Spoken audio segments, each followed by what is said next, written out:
Welcome to MUS 181's Week 3 recap.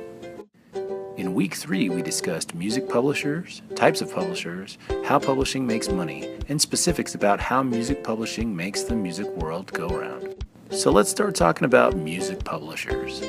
The role of a music publisher is to resell and place the catalog. What makes a music publisher different than a record label is that they'll sell the catalog for many years to come, instead of just promoting it in the immediate time. So where do music publishers begin selling and pitching this music?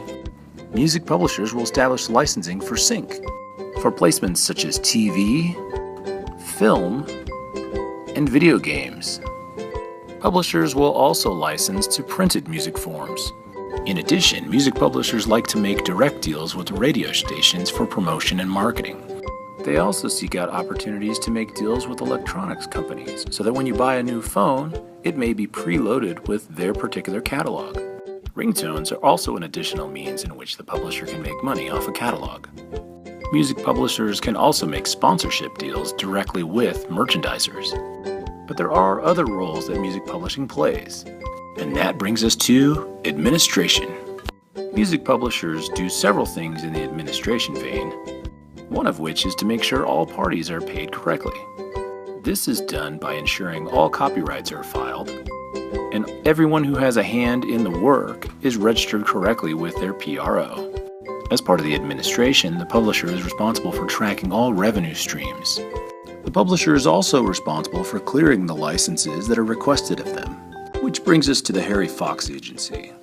The Harry Fox Agency is a one-stop shop for clearing all licenses. They are responsible for directing all customers who need a clearance license to the publishing company that's responsible for clearance.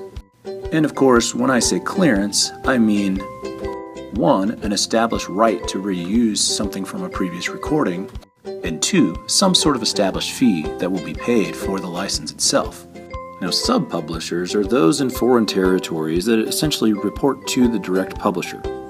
Think of sub-publishing as just an arm or a wing of the publishing company itself that has its own entities and ability to move the actual catalog. So let's talk about the different types of publishing companies that are available. First, we start with the majors. This includes companies like Sony ATV, BMG, Cobalt, and Warner Chappell. There are only a handful of major publishing companies that currently exist. As a major publishing company, they control the majority share of all available catalogs. And since they have a large share of catalogs, they have a huge advantage in leveraging what they can do with other organizations. Our next type of publisher is a record affiliate. Publishers that are affiliated with a record label have two major opportunities. Number one, they have advanced funding. And 2, they get to work directly with the record label to develop the catalog. One of the drawbacks to being a record affiliate publishing company is that when the record company itself tends to let go an artist, the publishing company tends to do the same. And of course, if the record label goes under, so typically does the publishing company. Our third type of publishing company is an independent publishing company. Independent publishers have a lot more opportunity and flexibility, but at the same time, a much smaller budget. Since part of the role of a publishing company is to actually place and get the catalog into better locations where it can sell and resell, this becomes a difficult thing for independent companies to strategize. So any good independent company tries to find their vein or niche and focus on that particular targeted area. And then there are educational publishing companies. Educational publishing companies strive to use the publishing works and the catalog towards educational purposes. Oftentimes, this leads to less money for the catalog itself, but more visibility. And finally, our last publishing company type is self-publishing. The majority of major artists are self-published. And the reason why is typically because they can maintain 100% ownership of the publishing rights. In a co-publishing deal, technically you could sell off your publishing to 2 separate companies, each of which have some sort of stake in a different area. Splits typically refer to self-published artists who share their publishing amongst the creative group. Self-publishers have an advantage because they maintain their own control of how their work gets used in the future.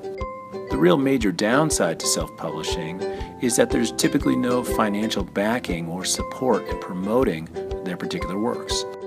So what larger artists tend to do is actually create their own publishing company that works directly for them as a self-publisher. When it comes down to it, music publishing makes the majority share of the money for the artist. After an artist reaches their peak potential, typically the publishing company can begin to sell and sell and sell many, many years after. So that's your Week 3 recap. Stay tuned for more. Feel free to follow me at vincecasas.com.